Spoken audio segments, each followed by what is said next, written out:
गांव में सास की पंचायत।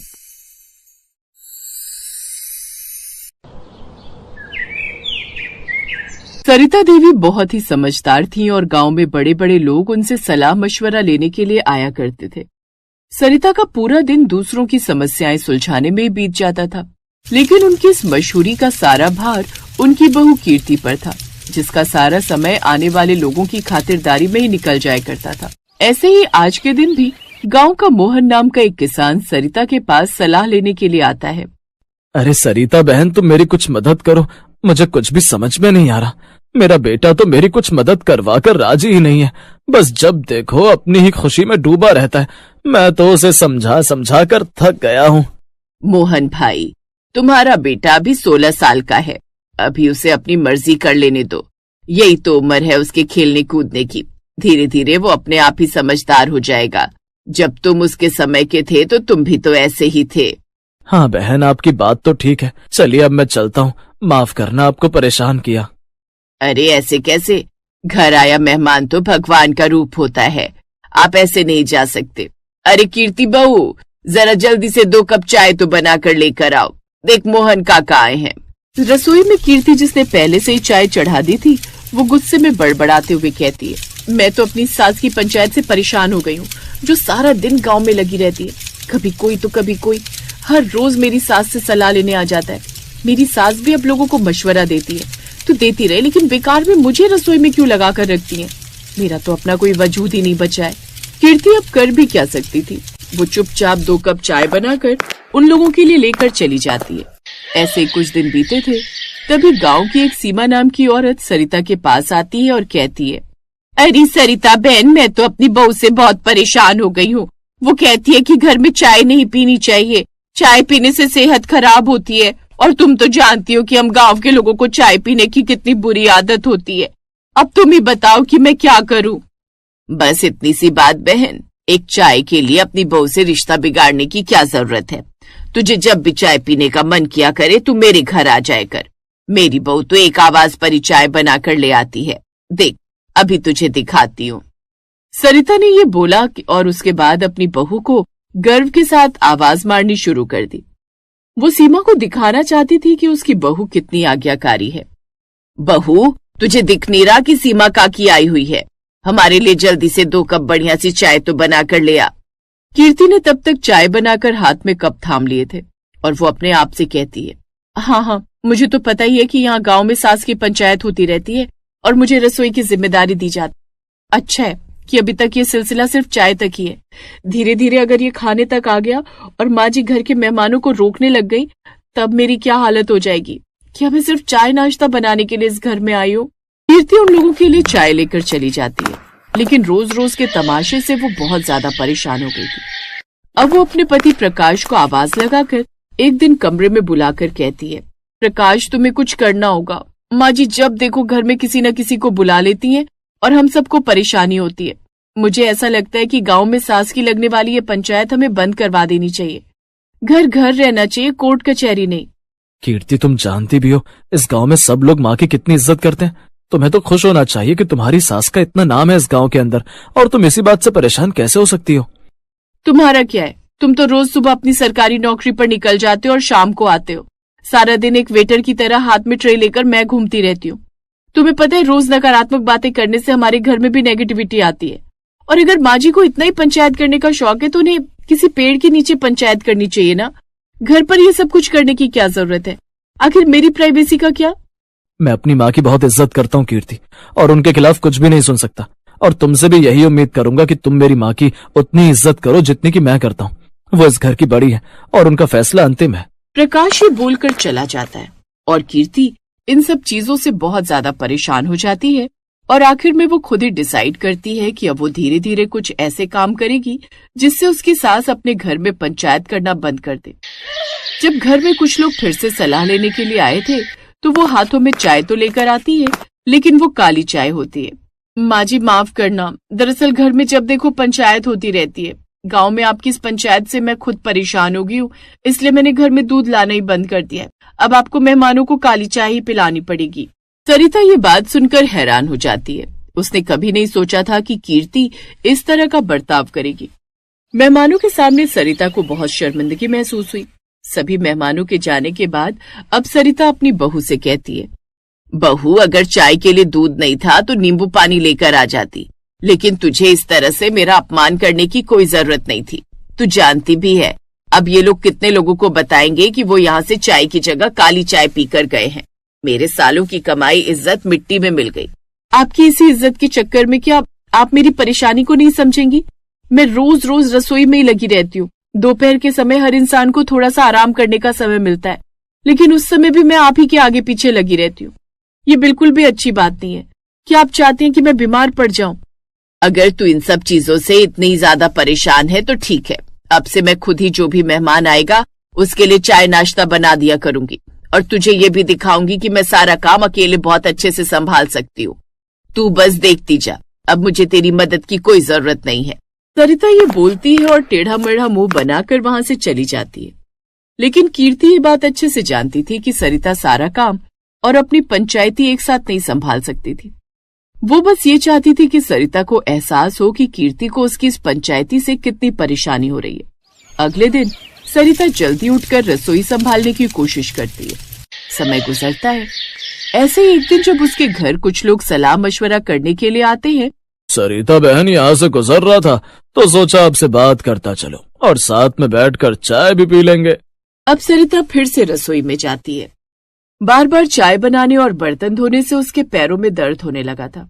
ऐसे ही कीर्ति के सामने सरिता की गांव वाली पंचायत चलती रहती है और सरिता बार बार कभी किसी के लिए नाश्ता लाती तो कभी कुछ, और कीर्ति बस उसे देखती रहती और अपने मन में सोचती, माफ करना माँ जी, आपको इस तरह काम करते हुए देखकर मुझे भी अच्छा नहीं लग रहा, लेकिन जो मैं महसूस करती हूँ वो समझाने के लिए मुझे ये करना ही पड़ेगा।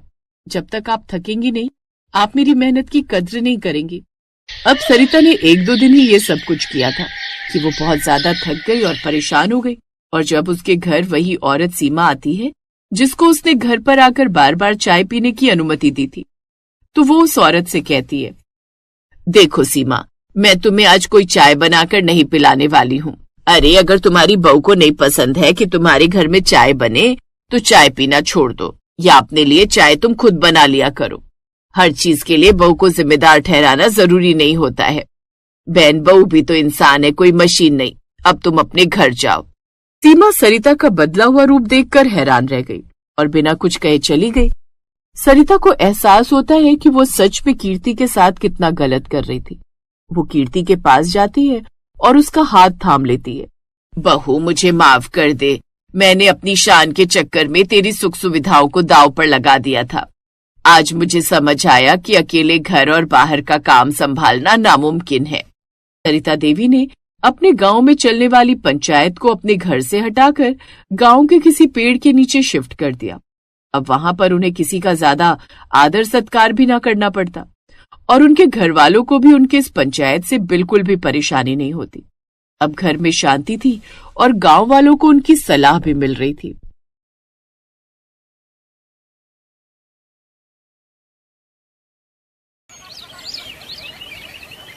उषा जी और सरला जी मॉर्निंग वॉक पर सुबह सुबह एक साथ ही निकलती थी, पर आज सरला जी अकेले ही पार्क में पहुंची। उषा जी को आने में थोड़ी देर हो गई थी। तब तक पार्क बाकी लोगों से भर चुका था। सरला जी ने अभी योगा करना शुरू ही किया था कि तभी उषा जी आ जाती। क्या हुआ उषा जी, आज पार्क आने में बहुत देर कर दी। मैंने तो फोन भी मिलाया था पर आपका स्विच ऑफ आ रहा था। लगा आप सो रहे हो इसलिए मैं अकेली ही आ गई। रात को देर से सोए थे क्या? अरे नहीं नहीं, सो तो मैं जल्दी गई थी, पर अब क्या बताऊं, वही रोज की किचकिच। अच्छा, इसका मतलब आज फिर बहू से किसी बात पर तू मैं हो गई है। हाँ वही हो गई। मैंने बहू को बोला था कि जब सुनील काम पर जाए तो मेरे मोबाइल के चार्जर की लीड वो नहीं ले आएगा, पर सबको अपने मोबाइल फोन से मतलब है। मेरा फोन पुराना है, उसका चार्जर चाहे कितना भी पुराना हो जाए, पर मजाल है कोई बदल कर ला दे। बस उसे अपने फोन का स्क्रीन गार्ड तो याद रहा, पर मेरे मोबाइल के चार्जर की लीड मंगवाना भूल गई। बार बार लीड को टेप से चिपकाकर मैं इस्तेमाल कर रही थी। आज सुबह उस लीड का भी अंत हो गया। इसी बात पर मेरी अपनी बहू से सुबह सुबह बहस हो गई। ये देखो, कल शाम से मेरा फोन बंद पड़ा है, मिलेगा कैसे? स्विच ऑफ तो आना ही है। अरे इसमें इतना टेंशन लेने वाली कोई बात नहीं है। मैं अपना मोबाइल और चार्जर लेकर आई हूँ, वहां सामने वाली चाय की दुकान पर बैठेंगे, तुम वहीं थोड़ी देर मोबाइल चार्ज कर लेना। पर इससे मेरी समस्या हल नहीं होने वाली।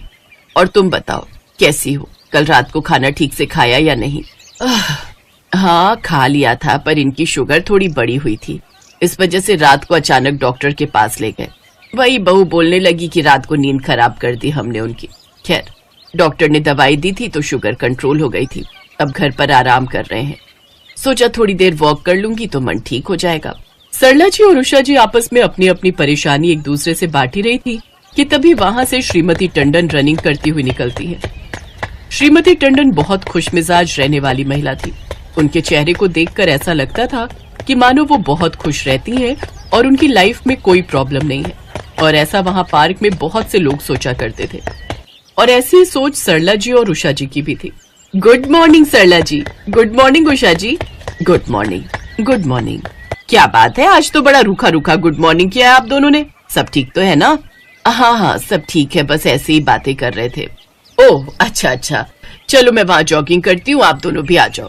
श्रीमती टंडन जॉगिंग करने के लिए चली जाती हैं। उनके जाने के बाद सरला जी और उषा जी आपस में बातें करने लगती हैं, जिनमें एक और लेडी आकर शामिल हो जाती है। कुछ भी कहो, श्रीमती टंडन को देखकर ऐसा लगता है कि इन्हें तो कोई तकलीफ ही नहीं है। पर एक खामी है हमारे घर में, तो जब देखो किसी न किसी बात को लेकर पंचायत चलती रहती है। सुबह ही मेरी जेठानी के साथ मेरा झगड़ा हो गया। आंटी जी, मेरे बेटे के नंबर थोड़े ज्यादा क्या आ गए।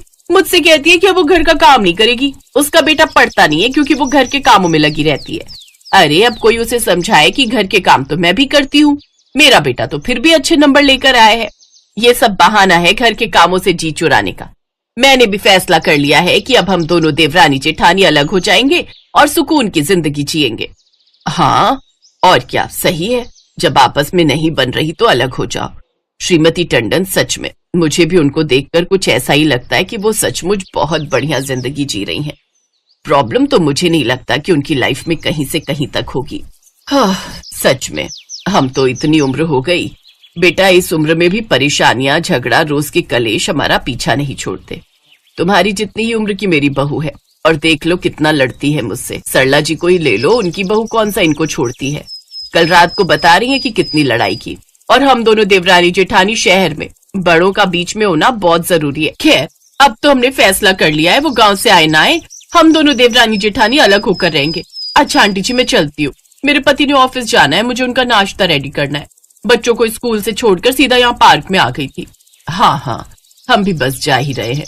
चलो उषा, सामने चाय की दुकान से थोड़ी चाय भी पी लेंगे और तुम्हारा फोन भी चार्ज हो जाएगा। उसके बाद सरला जी और उषा जी दोनों पार्क के सामने बनी एक चाय की दुकान पर बैठ जाती हैं। तभी तेज बारिश आनी शुरू हो जाती है। अरे बारिश बहुत तेज हो गई, कोई ऑटो लेना पड़ेगा। एक काम करते हैं, एक ही ऑटो कर लेंगे, दोनों अलग अलग कहाँ जाएंगे। हाँ ठीक है, पर ऑटो मिले तो सही। सरला जी और उषा जी ऑटो ढूंढ रही थी, पर उन्हें ऑटो कहीं नहीं मिला। अचानक एक कार उनके साथ में आकर रुकती है। कार को एक ड्राइवर चला रहा था, जिसकी पिछली सीट पर श्रीमती टंडन बैठी थी। सरला जी, उषा जी, आइए मेरी गाड़ी में बैठ जाइए, मैं आपको घर तक छोड़ देती हूँ। मैं घर ही जा रही हूँ। बारिश बहुत तेज है, अभी सड़कों पर पानी भर जाएगा तो आपका जाना मुश्किल हो जाएगा। कैसे करें, या तो बैठ ही जाते हैं। मुझे नहीं लगता कि हमें कोई ऑटो या रिक्शा मिलेगा। हाँ जी ठीक है, ऐसा ही करना पड़ेगा, और कोई साधन दिखाई नहीं दे रहा। सरला जी और उषा जी दोनों श्रीमती टंडन की कार में बैठ जाती हैं। श्रीमती टंडन सरला जी और उषा जी को अपने घर चाय पीने के लिए कहती हैं। बारिश ज्यादा तेज थी, सड़कों पर पानी भी भर गया था, इस वजह से सरला जी और उषा जी चाय की बात मान लेती हैं। श्रीमती टंडन उन्हें अपने घर लेकर जाती हैं। श्रीमती टंडन बहुत पैसे वाली थी, पर पैसा दुनिया की सारी खुशियां नहीं दे सकता। ये बात उस दिन साबित हो गई जब सरला जी और उषा जी ने श्रीमती टंडन के चेहरे की हंसी के पीछे छिपा हुआ दुख देखा।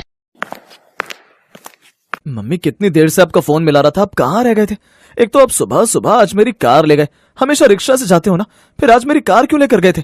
आपको पता था कि मुझे ऑफिस टाइम पर जाना था, ऊपर से आपको पता है ना मैं पापा को बिल्कुल भी नहीं संभाल सकता, मेरे पास इतना टाइम नहीं होता, मुझे अपने भी बहुत से काम होते हैं। मम्मी जी, आपको पता है आप सुबह सुबह वॉक पर चले गए और पीछे से पापा जी ने कितना तंग किया। सारी चाय उन्होंने बिस्तर पर गिरा दी, अभी तक मेड भी नहीं आई है। इतनी महंगी बेडशीट खराब कर दी पापा जी ने।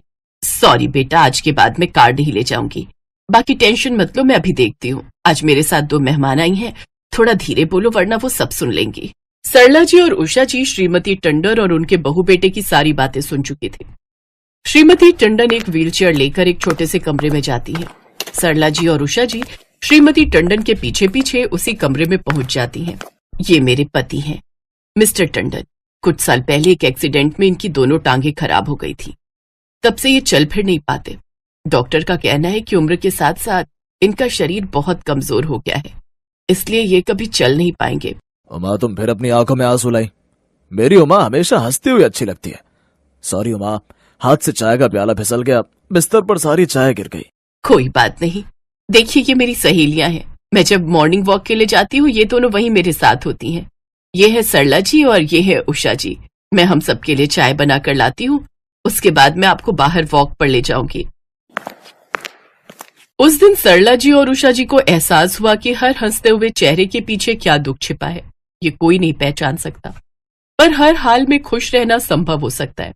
ये बात श्रीमती टंडन को देखकर सरला जी और उषा जी को समझ में आ गई थी। उसी दिन उषा जी अपने लिए एक फोन की दुकान से नया चार्जर और नई लीड खरीद कर लेकर जाती हैं। इधर सरला जी ने भी अपने बेटा बहू से किसी बात की आस करना छोड़ दिया। वे खुद ही अपने पति का ख्याल रखने लगी ताकि किसी को कोई तकलीफ ना हो, और बस छोटे छोटे झगड़े अपने आप खत्म हो गए क्योंकि उम्मीदें खत्म हो गई थी। हर किसी के जीवन की कोई ना कोई परेशानी जरूर होती है, और जब तक जीवन है तब तक सुख और दुख हमेशा हमारे साथ ही चलते रहेंगे।